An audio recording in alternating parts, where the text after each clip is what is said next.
Oui, notre Dieu est un Dieu qui nous réserve beaucoup de choses, qui n'abandonne pas ses enfants, qui se souvient toujours de ses enfants, même si les années passent. Pour ceux-là qui ne me connaissent pas, moi c'est Julie Odette Ngouna. Dans cette chaîne, je vous parle de tout. Aujourd'hui, j'ai pris à cœur de vous partager ce témoignage-là. J'ai perdu mon père depuis 2005. Quand mon père est décédé, ce n'était pas facile. Ce n'était vraiment pas facile dans ma famille. Je suis née dans une famille de 7 enfants. Quand mon père est mort, après quelques années, ma grande sœur aînée aussi est morte.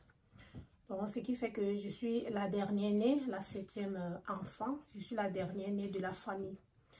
Et quand mes grandes sœurs sont allées en mariage, j'ai 2 grands frères. Eux, ils étaient en ville. Je suis restée, j'étais seule au village avec ma mère. Donc, je fréquentais dans une ville juste à côté de mon village, à 22 km de mon village. Mais à chaque vacances, après 2 semaines, je partais au village en week-end, rester avec ma mère. Ma mère était seule. Ma mère a donné sa vie au Seigneur. J'avais en ce temps-là 12 ans que quand ma mère a donné sa vie au Seigneur. Elle a décidé d'entrer dans les églises de réveil. Mon père n'était pas d'accord, c'était pas facile pour elle. Pour la première fois que mon père a frappé sur nous, a tapé sur nous, c'était le jour la première fois et la dernière fois, parce que notre père nous avait jamais tapé, il n'avait jamais porté main sur nous.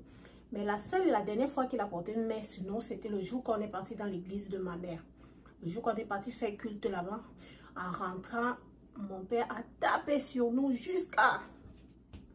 Et après, on n'est plus jamais parti. Mais ma mère ne s'est pas découragée. Ma mère a vraiment été persécutée par mon père.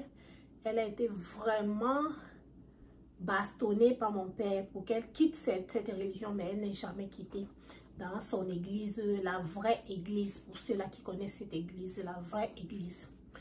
Elle n'est jamais quittée. Ce qui fait que quand mon père est mort, la vie n'était pas facile. Parce que mon père qui faisait tout, nous connaissons tous les familles africaines, c'est le père qui fait tout. On était au village, mon père pouvait faire peut-être les pièges. Il rentrait avec la viande, un gibier, on pouvait manger. Mon père pouvait faire la pêche, il rentre parce qu'il faisait aussi la pêche. Il pouvait aller à la pêche, tremper les filets dans l'eau, rentrer avec le poisson, on pouvait manger. Maintenant, quand mon père est mort, la vie est devenue très compliquée. Très, très compliquée. Étant au village, ma mère vivait, elle trempait les nasses dans l'eau, elle tue les petits poissons. Elle mange, c'est comme ça que c'était au village. Surtout ma mère, comme elle a donné sa vie au Seigneur, elle ne voulait pas que moi, je vive la vie du péché, de la débauche. Donc, l'argent que je pouvais apporter à la maison pour acheter quelque chose pour elle, elle refusait, elle ne voulait pas accepter ce que j'apportais à la maison. Donc, elle préférait vivre sa vie. Ce qui fait que quand je pars au village, chaque vacances, on vivait comme ça, on fait les champs, on fait peut-être s'il y a moyen de faire des pièges, s'il y a le temps, faire des pièges, ou bien quand on vend le cacao, on achète un peu le poisson, on mange, et c'était pas facile, c'était comme ça la vie.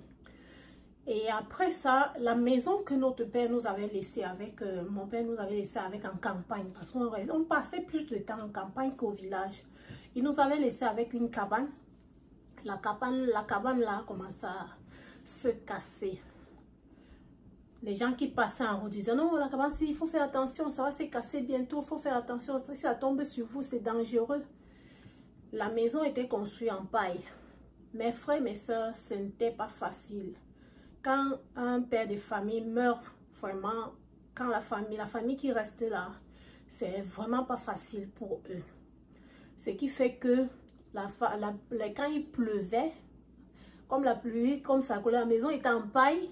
Parfois quand il pleut, parfois on mettait soit les petits pailles, on met les petits raffias pour soutenir. Parfois ça ne donnait pas. Quand il pleut abondamment, ça coule partout. Ce qui fait que même si là où tu dors là, si tu t'as pris cette position, tu ne dois plus bouger. Tu cherches mal la position où il ne pleut pas. Donc dès que tu bouges un peu comme ça, c'est un coup de pluie qui tombe sur toi. C'était pas facile. J'ai regardé ça comme ça. J'ai dit, oh Seigneur, parce que dans ma mère, quand tu arrivais à la maison, ma mère me bombardait toujours avec les prières. Elle me bombardait avec les prières. On peut dire non, elle me bombardait avec les prières, mais elle me faisait du bien. C'est ce que moi je peux comprendre que non, elle me faisait du bien. On priait à temps et à contre-temps. On arrive au champ avant de commencer à travailler. Non, on prie d'abord. Avant de manger, on prie d'abord. La prière était partout. C'était notre pain quotidien. Ce qui fait que la pluie coulait, la maison s'écoulait déjà. C'était pas facile. C'est là où je dis, il faut qu'on fasse quelque chose. On n'avait personne. En ce temps-là, ma grande sœur, avec qui on a grandi ensemble, elle est venue passer aussi les vacances au village. Maintenant, on a dit que non, il faut qu'on fasse quelque chose. Je dis oui, je vois souvent comment les hommes font souvent les raffias, les pailles là, pour faire les toitures des maisons. Et il fallait grimper sur le raffia. Mes frères, mes sœurs, moi que vous voyez là, je suis à passer dans beaucoup de situations. Le Seigneur m'a toujours soutenu, il m'a donné la sagesse, il m'a donné la force qui vient de lui. Ce qui fait que on a fabriqué les échelles, on a mis sur le raffia. Et comme c'est moi qui étais celle qui pouvait le faire, parce que ma grande sœur, elle est un peu peureuse, elle dit non, je veux le faire. Il fallait le faire, parce que si on ne le fait pas, ça ne peut pas donner. Il fallait grimper sur le raffia, grimper sur les échelles.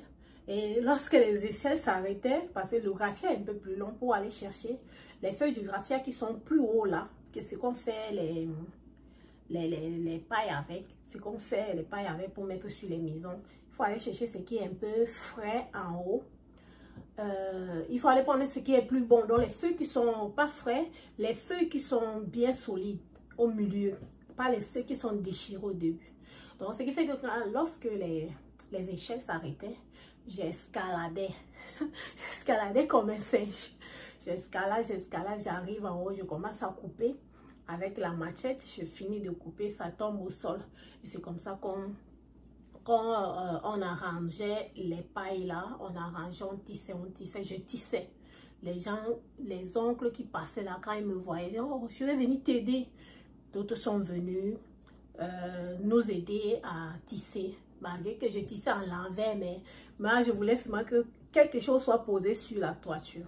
Ce qui fait que la maison, là, comme ça s'écoulait déjà, on a commencé à chercher les poteaux.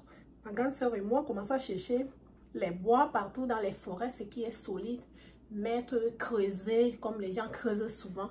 On a commencé à creuser. On entend souvent, obligatoirement, on doit le faire parce que si on ne le fait pas, c'est grave. On a commencé à le faire jusqu'à ce que on a fait une petite maison en campagne là où on pouvait dormir. On a mis le matériel qui était encore important dans la vieille maison. On a pris ce matériel, ajouté dans la nouvelle maison et on a commencé à habiter là. Mes frères, mes soeurs, oui, ma mère n'a pas abandonné Dieu. Elle vivait comme ça dans la forêt. Elle vivait seule. Parfois, les oncles du village, parfois, quand quelqu'un tue un gibier comme ça, il prend même, il vient donner un morceau à la maman. C'est comme ça qu'elle vivait.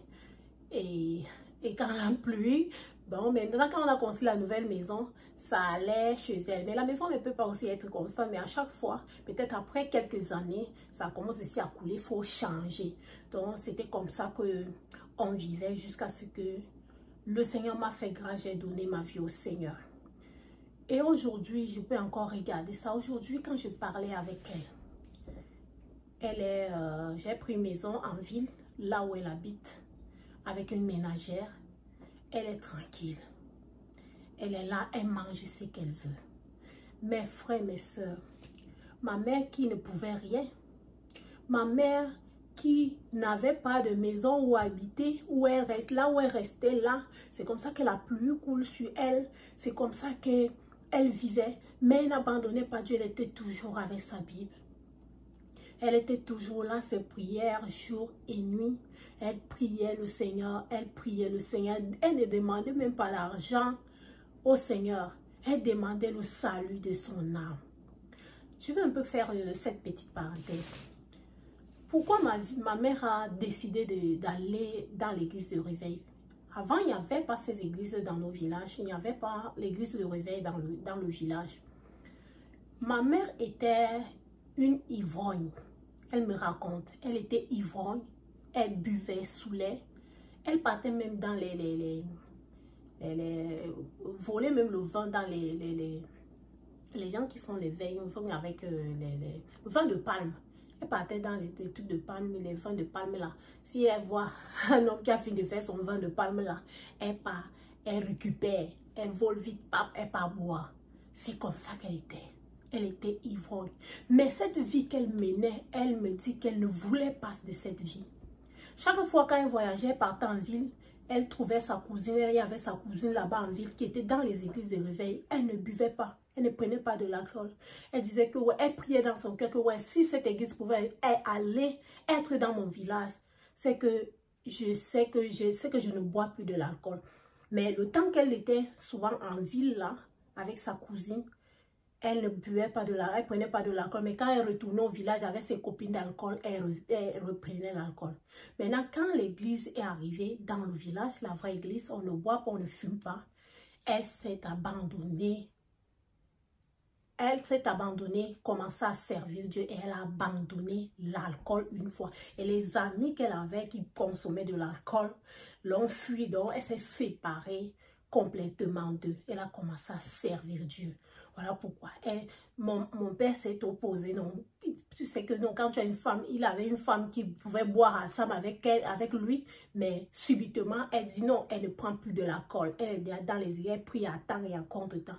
Donc, ce qui fait que ça a fait un choc dans le mariage. Il y a eu beaucoup de problèmes. Mais je ne vous mens pas que ma mère a persévéré. Elle n'a pas baissé les bras, elle a servi Dieu. Donc, mon frère, ma soeur, tu as une situation qui te dépasse. Il n'y a rien qui dépasse Dieu. Il faut seulement la patience. Moi, je peux encore dire ça aujourd'hui. Ma mère traversait les moments difficiles. Quand mon père est mort, il y avait des hommes qui venaient là pour être avec elle. Mais elle avait déjà donné sa vie au Seigneur. Elle disait non. Elle disait non. Elle a persévéré. Et aujourd'hui, elle peut dire, oh, là où elle est, c'est mieux que là où elle était avant. Donc, mon frère, ma soeur, tu as une situation qui te dépasse, ne perds pas espoir. Ne te décourage pas. Sers le Seigneur. Si tu as même les enfants rebelles, comme moi j'étais rebelle là, ne cesse pas de bombarder les prières comme ma mère me bombardait avec des prières. Ma mère me chauffait avec des prières à gauche à droite. Mais aujourd'hui, je peux rendre grâce à Dieu qu'elle me faisait du bien. Oui, aujourd'hui, je sers le Seigneur. J'ai donné ma vie au Seigneur. Je suis dans le Seigneur. Je bénis le Seigneur pour ça. Donc, tu as les enfants qui sont rebelles. Oui, prie, bombarde-les avec les prières. Prie avec tes enfants, même s'ils ne veulent pas prier. Parle-leur de Dieu. Parle à tes enfants du Seigneur. Je crois une chose que tôt ou tard, ils vont se rappeler de ces paroles. Mon frère, ma soeur, ce que j'avais à vous faire comme vidéo aujourd'hui, portez-vous bien, que la grâce de Dieu déborde encore dans vos vies, que la présence de Dieu soit manifeste encore dans vos vies. Portez-vous bien, à très bientôt pour une prochaine vidéo.